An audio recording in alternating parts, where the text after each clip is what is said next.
exhort sa tithes and offering. So, are we excited to give? Yes, amen. So let's start with reading this verse, Acts 20:35.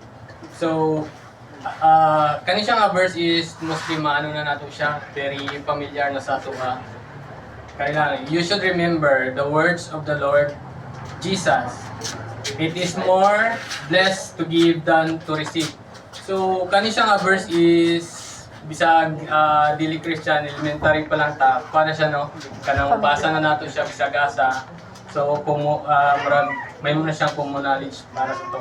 Pero somehow ang kuan jud dili na to mabalaan kung unsa ang principle sa blessings sa Ginoo. Kay kung ato ang basahon kuan siya opposite ba no. So ingon siya, it's more blessed to give than to receive. Di ba ang blessing dapat dawaton? Pero ang iyang giingon diri, it's ma-bless ta kung muhatag ta. So very opposite. Pero ingani di ay na siya ang ano actually this is ano ni siya message ni Bishop Ray according kay Mami ni Bishop Ray. Gi ano niya tawagan na gi-explain niya ang kita as a receiver of blessings sa duha ka two kinds of parts of water, which is the streams and the swamps. So ang streams kana muna siyang small body of water na makita nato sa forest, small lang na siya, continuous flowing. Even summer nagaano gina siya. In short, in season and off season na siya tubig na naga-flow.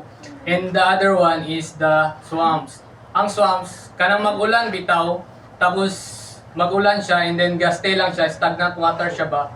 And during summertime naga-dry up. So naga-dry siya. So since na siya yung comparison, the streams and swamps, so kita nga mga blessing catcher, we need to decide kung asa tanga part, asa tanga side. Sa streams bata nga naga-flow lang or sa swamps. So every time siguro no, actually this is also a reminder sa tuang tanan or sa amua. Pero kita nga mga Christian, syempre pili ang ginato nga mag-flow lang, di ba? Dito ta sa streams kay because kana nagatuo ta nga bisag ang streams man gud siya gamay, small body of water pero nagaban. So as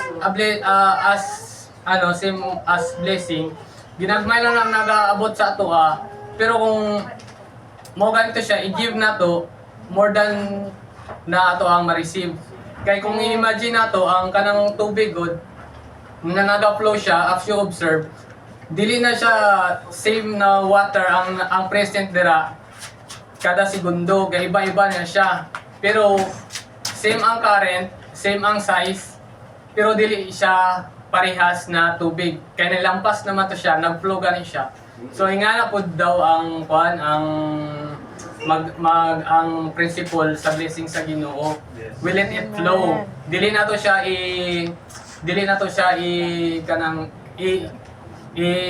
i-keep kay may muna siyang swamps na summertime mag-dry up siya ba. So dira na time maubsan siya.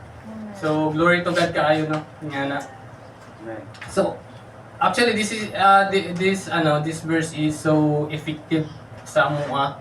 Although nga katong last days lang na gihatag ni Mami sa ako ang kuan, pero as I read this verse very effective gid sa amua.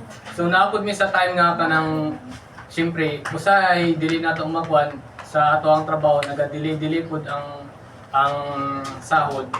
So maano gid ma-drain po. Pero grabe, amazing ang po si Lord, no? Kanang faithful gid kayo siya.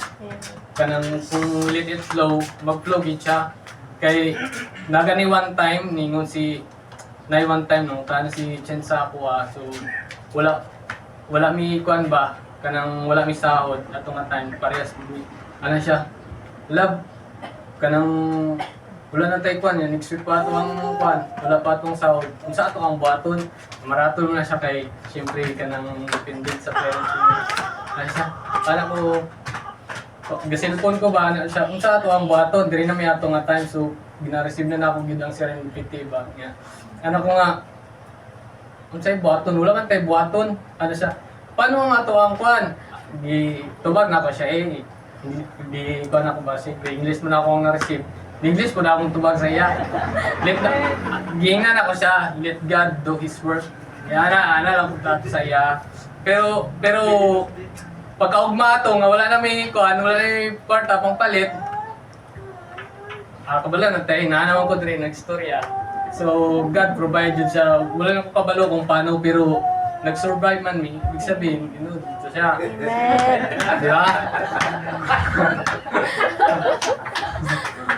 naman ko dre di ba tapos katong actually currently ano lang recently pumunta na lang po it comes to giving ba kayang kung employed ka 15:30 yan di ba so najoy kwan najoy isa ka Sunday dira nga wala gid kay sweldo kay every 15 days man so pag 15 days wala man tay ko wala po tay kwan niya wala tay kwan wala pang rights anak ko sige lang kung unsa man hatag gyapon na pero glory to God lang no buta ako kayo kanang mamis pud ko sa ako ang asawa dili wala mi naga-disagree when it comes to kwan kung unsay maulbot ra dili ginakuan gid lang gid namo pero glory to God gyapon speaking gyapon dudre so tinuod jud ang blessing ni Lord no kay as long as we survive as long as nga kanang naga-survive ta ibig sabihin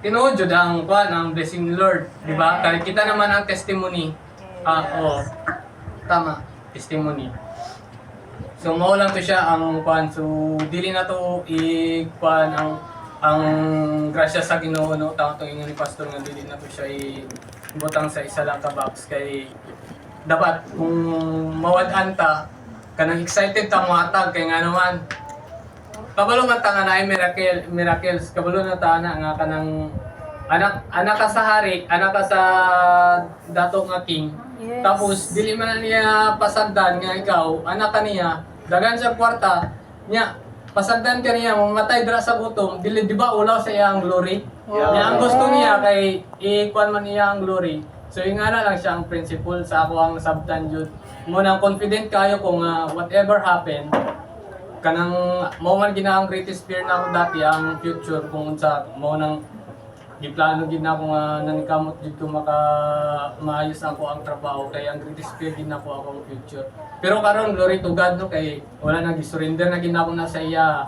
Kung maot na ako karon at least I know na God mo provide jud na siya. Amen. Yeah. Mao na ang reason nga nang nagasimba ta sa iya, di ba? Kay kabalo ta nga nagid siya power.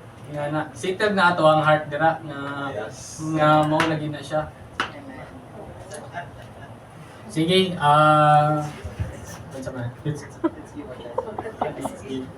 let's give our time. Pero bago ta magkanta. Pero before ta hatag og tithes and offering, siyempre we need to decide kung asa ta ipa-flow ba nato ang blessing or we keep it as a swamp. So, mo lang to siya. Come on, let's keep na. Ako na lang.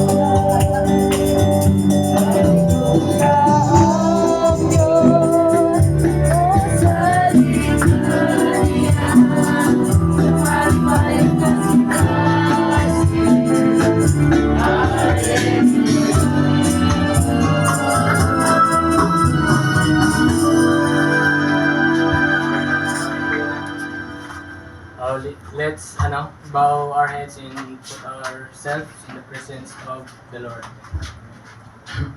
Yes, Heavenly Father, Lord, We acknowledge, Lord God, that you are our provider, Lord God. Acknowledge, Lord God, that you are so powerful and wealthy, Lord God, sa tanan, Lord God. Lord, forgive our transgressions and trespasses, Lord God. You may still bless us, Lord God, by your hand, Lord God. And Lord, I pray, Lord God, and give thanks, Lord God, for you have given me, Lord God, given us, Lord God, the opportunity to give, Lord God. Lord, indeed, Lord God, our joy nga maghatagid para sa imo, Lord God, because Lord, it is, Lord God, satisfying, Lord God, sa among kinabuhi, Lord God, sa among sarili, sa among souls, Lord God, nga makita, Lord God, nga kanang imo ang kingdom, Lord God, is naga-expand, Lord God. Lord, I also pray, Lord God, for the provision of everybody, Lord God, Yes, na nagahatag, amen. Lord, para sa imuhang para gid sa imuhang mga buluhaton, Lord God. Lord, I pray, Lord God, and I pray, Lord God, na you will give us, Lord God, the courage, Lord God, to give, Lord God. You will give us, Lord God, kanang the heart of being a faithful giver, Lord God, a cheerful giver, Lord God. Lord, I know, Lord God, kanang no, Lord God, it flows like streams pa sa karon, Lord, kanang ginagmay pa, Lord God, but Yes. time will come, Lord God, kung maging faithful mi ani sa ginagmay, Lord God, just like Lord God, nga flow of blessings, Lord God. Lord, I pray, Lord God, that in your way, Lord God, kung ready na mong heart, Lord God, you will pour out your blessings, Lord God, like a river, Lord God. Kanang river nga kanang strong current din, Lord God. Dili na streams, Lord God, but a river of blessings, Lord God. Lord, salamat sa tanan, Lord God, ngay sa imong kaayo, Lord God. Salamat, Lord God, for all the blessings, Lord God, the protections, Lord God. Lord, we entrust, Lord God, Lord God, amo ang life, Lord God, amo ang future sa imo, amo ang needs, Lord God, ikaw ang mag-provide, Lord God, because kung kami lang, Lord, wala jud, Lord. Lord, accept these tithes and offerings, Lord God, as a symbol of our surrender, Lord God, as a symbol, Lord God, of our obedience, Lord God, sa mga commandments, Lord God. Let it be, Lord God, that it will help you expand your kingdom, Lord God. Lord, we express our love to you, Lord. This is all I pray in Jesus' name. Amen. Amen.